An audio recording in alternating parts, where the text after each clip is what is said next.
Imagine the following scenario. You and a partner in crime committed a burglary and are arrested. The police officer keeps you in different cells and interrogates you separately. The officer doesn't have conclusive evidence that you or your partner committed the burglary. He only has evidence of minor infractions that the both of you have committed. So he makes the following deal with each of you separately. If you testify that your partner committed the burglary and your partner does not testify that you committed the burglary, you will be forgiven the minor charges and your partner will go to prison for 5 years.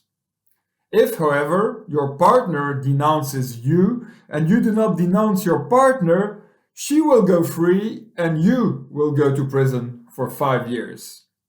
If you both denounce each other, you will share the responsibility and both go to prison for 3 years.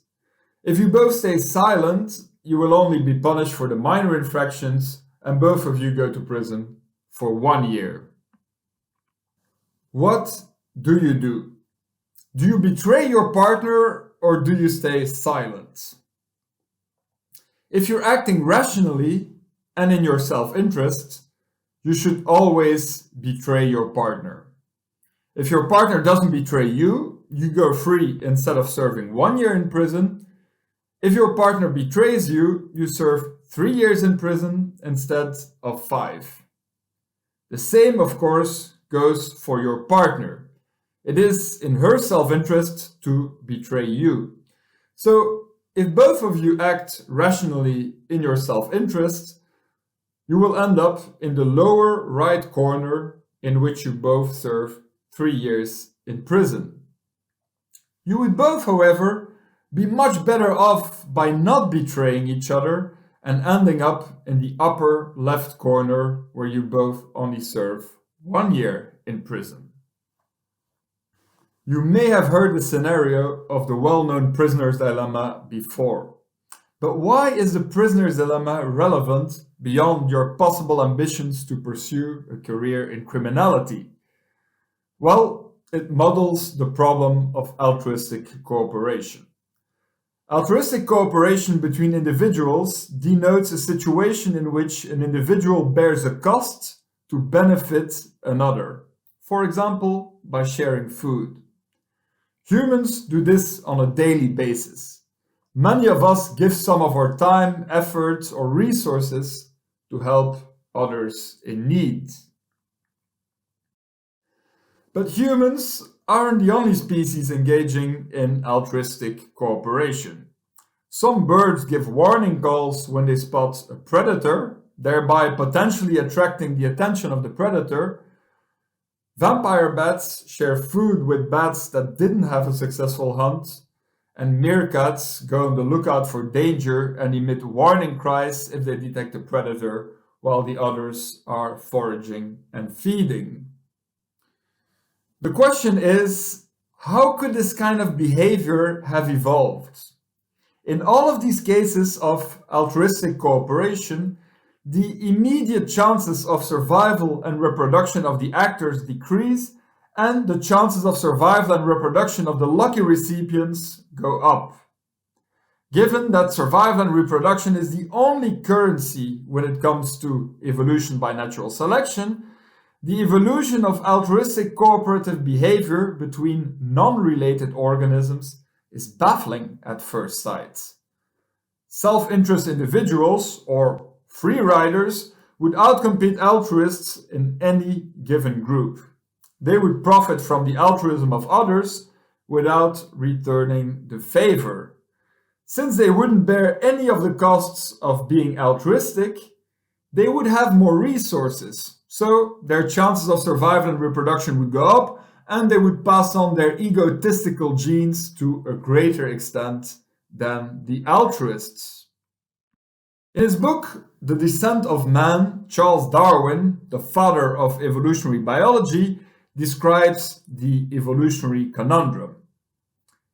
He who was ready to sacrifice his life, as many a savage has been, rather than betray his comrades, would often leave no offspring to inherit his noble nature. How then could such altruistic behavior evolve and be maintained in human groups and those of some other species? Why didn't we evolve the tendency to betray our partners in prisoner dilemma situation? How did we solve the problem of altruistic cooperation? In 1971, exactly 100 years after Darwin formulated the problem in The Descent of Man, the evolutionary biologist Robert Trivers came up with the answer. Altruistic cooperation can evolve in groups when there are mechanisms that ensure that the altruism is and remains reciprocal. I'll scratch your back only if you scratch mine. In groups of altruistic cooperators, free riders are detected and punished. They are denied future favors from the altruists.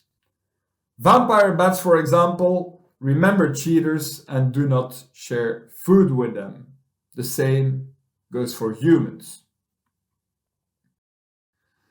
By punishing free riding, we change the payoff matrix of the game and end up in the desirable upper left corner.